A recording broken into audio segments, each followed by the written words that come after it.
사람은 누구나 실수를 저지르기 마련입니다. 그러면서 우리는 어린 시절 야단을 맞으면서 자라왔습니다. 그래서 누군가가 나의 생각이나 행동에 대해 평가하는 발언을 하면 그것이 야단 혹은 간섭이라고 판단되어 화가 나는 경우가 많습니다. 하지만 나의 부족함은 내가 쉽게 보지 못하기에 누군가가 정성껏 시의적절한 조언을 해주면 참으로 도움이 됩니다.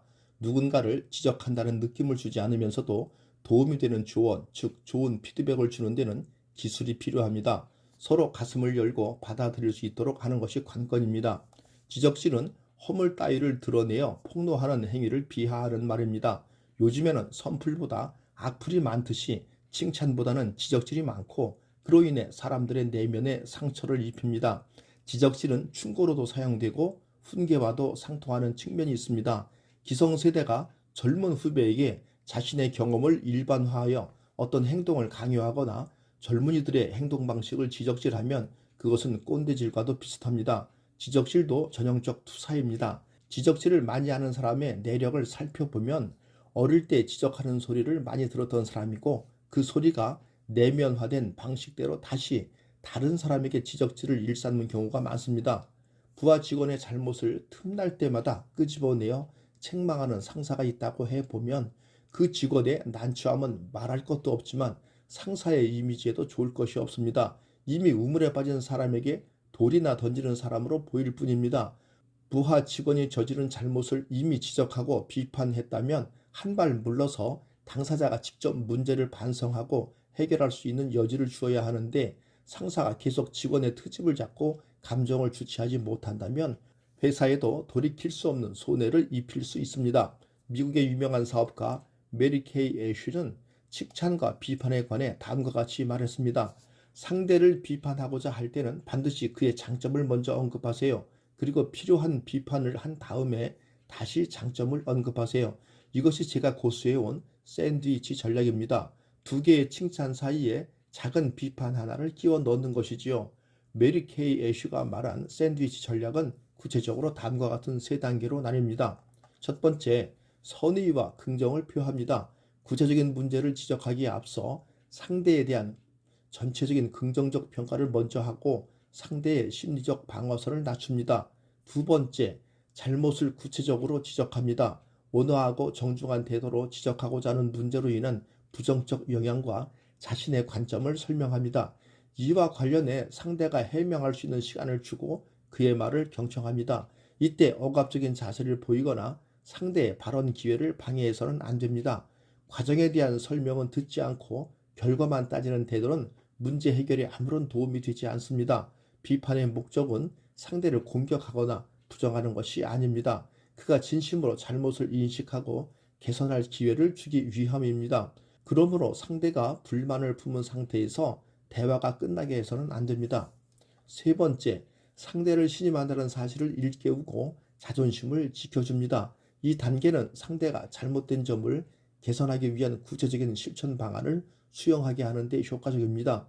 사람들은 누구나 비판을 받을 때 자신의 이익에 손해가 가지 않을까 걱정합니다. 그러므로 비판하는 사람은 상대가 잘못한 특정한 문제를 비판하는 것이지 그의 전체적인 성과를 깎아내리려는 것이 아니라는 점을 분명히 해줘야 합니다. 더불어 상대가 일으켜온 성취를 긍정적으로 평가함으로써 그의 불안과 걱정을 해소해 주는 것이 중요합니다. 이렇게 하면 상대는 비판하는 사람이 전체적인 문제를 파악하고 있으며 그 비판에 악의가 없다는 것을 이해하게 됩니다. 이렇게 경계의 빗장이 풀리면 비판을 쉽게 받아들일 수 있습니다. 사람은 누구나 실수를 저지르기 마련입니다. 그러면서 우리는 어린 시절 야단을 맞으면서 자라왔습니다. 그래서 누군가가 나의 생각이나 행동에 대해 평가하는 발언을 하면 그것이 야단 혹은 간섭이라고 판단되어 화가 나는 경우가 많습니다. 하지만 나의 부족함은 내가 쉽게 보지 못하기에 누군가가 정성껏 시의적절한 조언을 해주면 참으로 도움이 됩니다. 누군가를 지적한다는 느낌을 주지 않으면서도 도움이 되는 조언, 즉 좋은 피드백을 주는 데는 기술이 필요합니다. 서로 가슴을 열고 받아들일 수 있도록 하는 것이 관건입니다. 지적질은 허물 따위를 드러내어 폭로하는 행위를 비하하는 말입니다. 요즘에는 선풀보다 악플이 많듯이 칭찬보다는 지적질이 많고 그로 인해 사람들의 내면에 상처를 입힙니다. 지적질은 충고로도 사용되고 훈계와도 상통하는 측면이 있습니다.